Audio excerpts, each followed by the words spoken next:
Para você que se liga no canal Ligados no Flu, muito obrigado pela sua presença, pela sua amizade, pela sua audiência mais uma vez. Eu sou o Rodrigo Dias, sou jornalista esportivo. Começo esse vídeo mandando um abraço e um agradecimento para o Luiz Carlos Barros, de Nova Friburgo, que colaborou com o nosso canal. Você também pode colaborar, pode valorizar o nosso trabalho. Nossa chave Pix está logo aqui embaixo. Quero deixar aquele abraço também para o José Cosme, do Distrito Federal, para o Ademir Queiroz, em Petrópolis, para o Osmir Silva, em Vianópolis, Goiás, e para o Geraldo Júnior, em Niterói, Rio de Janeiro. Se você quiser que eu fale o seu nome aqui no canal, é só deixar o nome da cidade de onde você nos acompanha aí nos comentários. Bom, queria pedir também para você se inscrever no nosso canal. Por favor, nos ajude a chegar aos 20 mil seguidores. Já estamos nos aproximando dessa marca, que é muito importante para a gente. Nosso canal começou recentemente, então devagarzinho a gente vai crescendo com a ajuda de todos vocês. Se você puder, faça a sua inscrição e colabore com a gente. Pessoal, vamos começar então com notícias curtas aqui sobre o Fluminense. VaptVupt aqui, ó. Falar sobre o Campeonato Carioca Sub-20. O Fluminense esteve em campo neste domingo, venceu o clássico contra o Botafogo por 1-0, gol do zagueiro Joilson. O Fluminense é vice-líder da competição, deixou aí praticamente encaminhada a vaga, a classificação para as quartas de final do Carioca Sub-20. Outra informação, eu vi nas redes sociais muita gente comentando sobre a data do Fla-Flu da Copa do Brasil. Pessoal, algumas pessoas informando que os jogos serão nas terças-feiras, né, dia 16 de junho seria o primeiro jogo, mas a informação oficial ainda não saiu. O CBF ainda não se pronunciou oficialmente sobre as datas e horários dos Fla-Flus das oitavas de final da Copa do Brasil. Então vamos ficar ligado nessa segunda-feira, talvez na terça, a gente já deva ter novidades com a confirmação do dia e da hora em que o Fluminense enfrenta o Flamengo no primeiro jogo das oitavas de final e também, posteriormente, no segundo jogo. Lembrando que o primeiro jogo é com o mando de campo do Fluminense, no segundo jogo, mando de campo do Flamengo.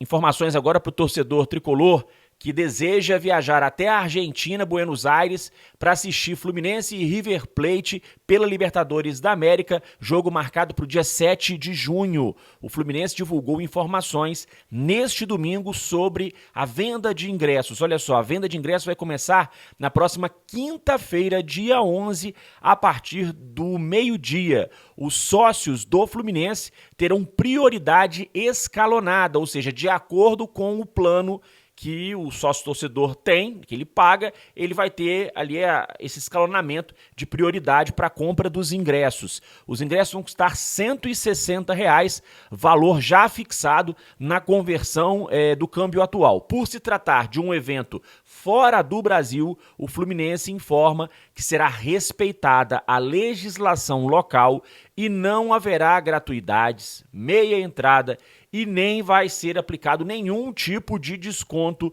aos sócios do Fluminense, por se tratar do fato de que o Fluminense vai ter que repassar o valor integral desses ingressos para o River Plate. Então, o Fluminense, infelizmente, não tem como conceder nenhum desconto, nem mesmo para os sócios do Fluminense. Os sócios terão, na verdade, prioridade na aquisição desses ingressos. Serão 3.500 ingressos para a torcida do Fluminense no Monumental de Nunes, dia 7 de junho, Libertadores, jogaço, River Plate e Fluminense. Por falar em venda antecipada de ingressos, eu tenho recebido muitas reclamações de torcedores que não estão conseguindo comprar ingressos para o jogo do Fluminense contra o Cruzeiro nesta quarta-feira pelo Campeonato Brasileiro, jogo que vai ser no Mineirão, em Belo Horizonte. Muita gente reclamando, dizendo que não está conseguindo fazer a compra dos ingressos. Eu não tenho ainda a informação do motivo desse problema, se está realmente havendo algum tipo de problema. Estou tentando encontrar, estou buscando informações sobre o assunto para poder trazer aqui para vocês. Assim que eu tiver algum esclarecimento, eu vou trazer as informações aqui para vocês. Bom, já que o nosso último assunto foi a venda de ingressos para Fluminense e Cruzeiro, vamos falar então desse jogo que acontece na próxima quarta-feira. O Cruzeiro vem de 3 vitórias seguidas, o Fluminense vem desse empate contra o Vasco, um empate injusto, né, onde a torcida do Vasco comemorou muito, porque se livrou de ser goleado pelo Fluminense em um jogo que o Fluminense foi muito melhor, muito superior, mais de 70% de posse de bola, 24 chutes a gol, enfim, o Fluminense dominou o Vasco, mas acabou empatando, resultado que deixa o Fluminense com 7 pontos na classificação, o Cruzeiro tem 9. O Cruzeiro vai ter 2 desfalques, já tem 2 desfalques para esse jogo contra o Fluminense. Um deles é o volante Ramiro, aquele mesmo, que jogou no Corinthians, jogou no Grêmio. Ele recebeu o 3º cartão amarelo na partida diante do Santos, em que o Cruzeiro venceu por 2-1 no estádio Independência, e o Ramiro está suspenso, não enfrenta o Fluminense. O outro desfalque é o atacante Rafael Bilu.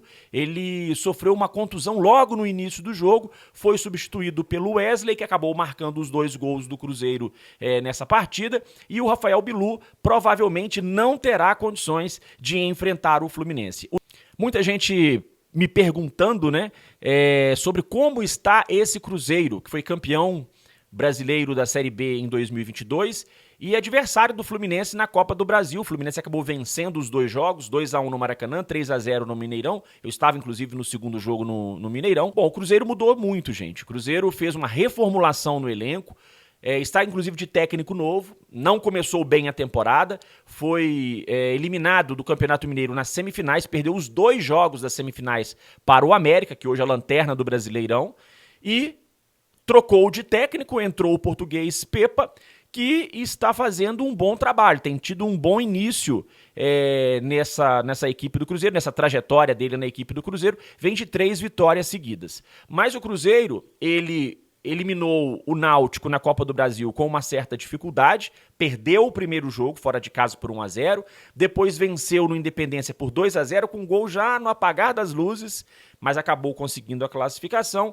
No Campeonato Brasileiro começou mal, perdeu para o Corinthians, mas fez um bom jogo, criou muitas dificuldades para o Corinthians. O Corinthians, é verdade, também não tem jogado bem. De qualquer forma, era um jogo na arena do Corinthians, é sempre muito difícil jogar lá, mas o Cruzeiro acabou perdendo, apesar de ter feito um bom jogo. Depois, na sequência, o Cruzeiro venceu o Grêmio num jogo muito ruim tecnicamente, vitória magra por 1-0. Foi a Bragança Paulista, conseguiu uma boa vitória sobre o Bragantino por 3-0. E na rodada agora anterior, né, neste sábado, acabou derrotando o Santos por 2-1 no Independência, num jogo em que o Santos também teve algumas oportunidades de marcar e o goleiro Rafael Cabral acabou sendo um dos destaques do Cruzeiro nessa partida. O Fluminense também deve ter 2 desfalques para esse jogo de quarta-feira. Um deles é o Keno, que não tem data para voltar ao time. Keno não tem data para voltar ao time. E a outra... o outro desfalque deve ser o lateral Samuel Xavier. Inclusive, o Fernando Diniz falou sobre isso na coletiva pós-empate contra o Vasco. A gente espera, ninguém quer que o jogador lesione, a gente quer contar com todo mundo. A gente tem um índice muito baixo de lesão. O Samuel Xavier não machucou no jogo, ele se preservou. Ele estava sentindo incômodo e saiu. E já aconteceu isso com ele, não é a primeira vez. Então ele talvez fique fora de mais um jogo. Mas ele não sentiu, ele ficou com receio de machucar. O Keno de fato teve uma lesão, a gente vai ficar um tempo sem ele.